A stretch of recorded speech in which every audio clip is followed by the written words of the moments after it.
That's when I realized I wanna make a difference, change other people's lives, give hope even for a moment, use my name for good, and change the game I could. You are fearfully and wonderfully made. God has already equipped you with everything you need to walk in your destiny. You are rich in talent, spirit, and finances. You just need to claim it and walk in it. You are Medleyonaires, rich in a medley of riches. Hey Medleyonaires. Today I wanted to do a little story time and I wanted to discuss my faith. And these are topics that or this topic is very, very dear to me, and it is the reason why I do almost everything in my life, because of the faith that I have in Jesus, in God, and this is what leads me every single day. It's what inspires me to try to reach people. And so I wanted to talk a little bit about how I got to today, how I got to this point in my faith. I'm going to start as a little girl. I was not raised in the church per se. I don't feel like I ever heard much about church or about God. I know just from how I feel that my mother believed in God. It's just that we did not go to a church. And then I can remember being about 9 years old, and there was a church within walking distance of my house, and I guess I was out playing. Somehow I ended up friending the kids of the pastor of this church, and I ended up going to this church to try it out. You know, a lot of times church can be boring to a kid, but if you find a church that is great with kids, it really leads you, and that's what happened with this church. I started going to their it was a vacation Bible school, and I still remember to this day the scripture that they taught us, and it was Romans 12. I beseech you, therefore, brethren, by the mercies of God, that ye present your bodies a living sacrifice, holy and acceptable unto God, which is the reasonable service. We continue to learn more of that, but I can remember going and learning, and at the same time hearing a little bit about the rapture and about Revelation. I remember being a little bit fearful that I would be left behind. And you know, as a kid, you don't understand these things. And so I continued to go. Like, I had fun. I enjoyed hanging with these people. I knew that there was some light, some happiness that they had that I wanted. You know, my home life was not the best. It was very chaotic at the time. Well, throughout my childhood, it was very chaotic. And so, I was really, really led to try to figure out why they were so happy, why they had this peace about them. I eventually decided to accept Jesus as my Savior at that church, and I can remember actually going forward twice because I didn't understand. I thought, you know, you had to get resaved, but I remember making that decision that Jesus was going to be the Lord of my life, and that is the path that I would take. I didn't understand it at the time, and shortly after we moved away from that church, I believe we moved, this is in Texas, we moved to the East Coast, and in the next few years we lived in DC, Maryland, Virginia, and I say that that was the biggest melting pot of my life. Like, I really was exposed to friends that were of completely different religions, and I stopped going. I didn't have a church that I was going to, and so I remember having a friend that invited me to go with them to their mosque. Like, they were part of the I don't think they call themselves Muslims, but they were part of the 5% Nation of Islam. And they believed that black people are gods, and that everybody else, especially white people, were the devil. And that was completely opposite of what I felt deep in my heart and knew to be incorrect, especially because I had been around the majority of what I had been around up until that time was white and Hispanic. And so, yeah, I remember being terrified sitting through their service. I remember going home and just crying and just being like, why would they say that? And that doesn't make any sense. And, I stayed clear from that church and that family. I did continue to stay friends with them for a little while, but then we eventually moved and that went away. There were Rastafarian type people that I was surrounded by. These are mostly like my friends' parents and things like that. Anyway, during that time, I remember being very, very confused. But God always had a teacher that reached out to me that would make sure that I was doing okay, that would sometimes invite me to their church here and there. And then eventually we moved from the East Coast, we moved back to Texas. Throughout all of these next years, I can remember not going to church at all. Oh, well, no, just kidding.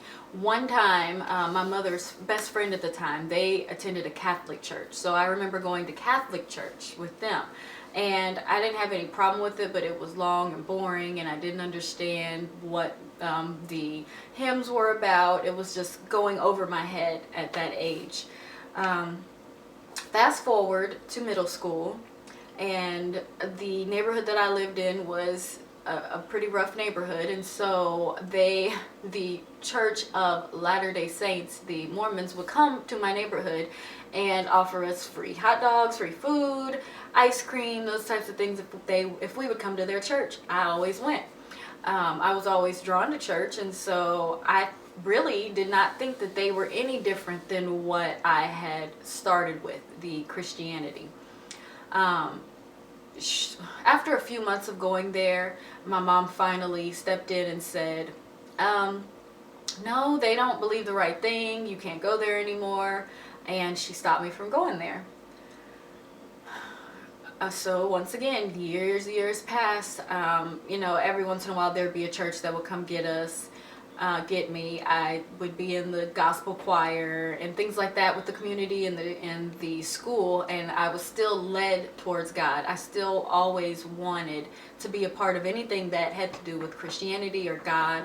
And however, I didn't have any stability in my life. There was a lot of rockiness. We went through long periods of homelessness and just instability to where I was not able to stay rooted and grounded in anything.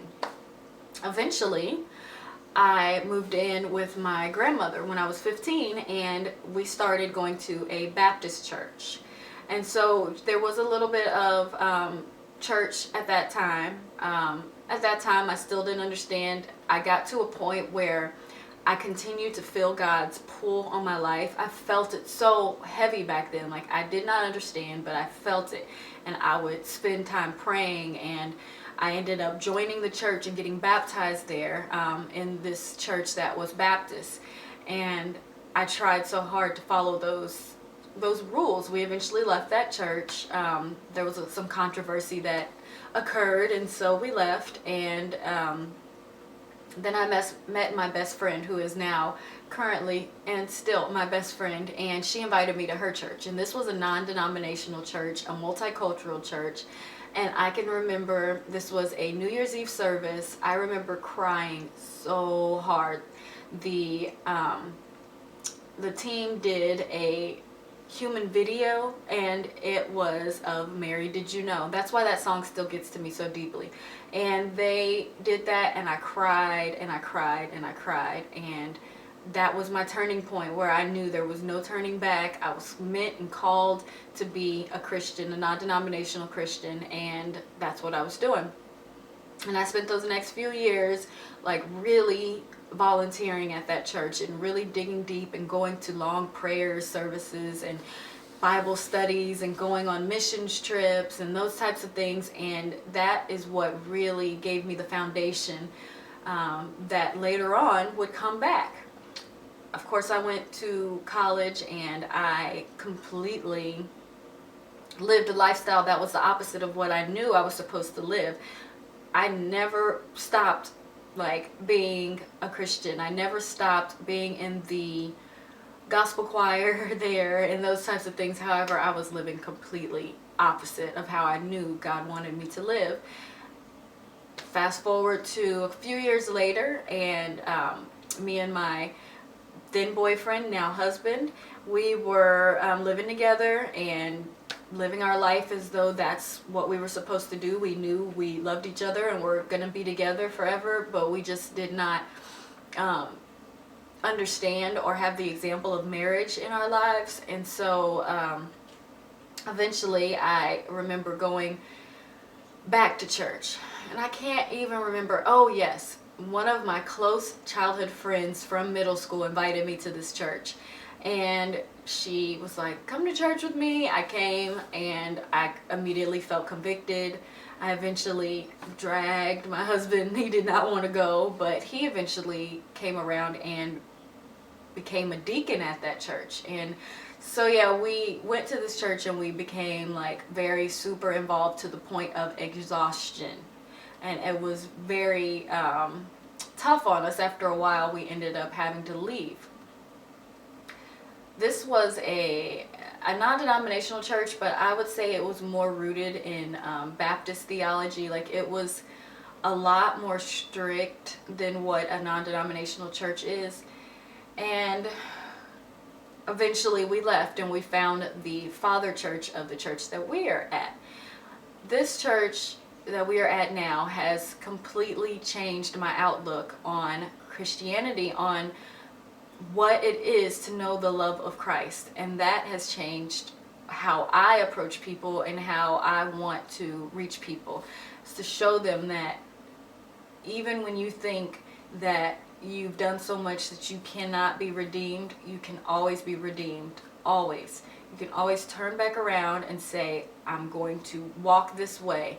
And even though things will start pulling you and trying to make you go back to your old ways, you have to realize that the God of the Bible does not give us these rules just to control us. He gives it to us to keep us from harming ourselves, keep us from walking into that trap that the devil has set for us that looks really good. It looks awesome, it looks fun, and it's enjoyable for a little bit, and then you crash and burn.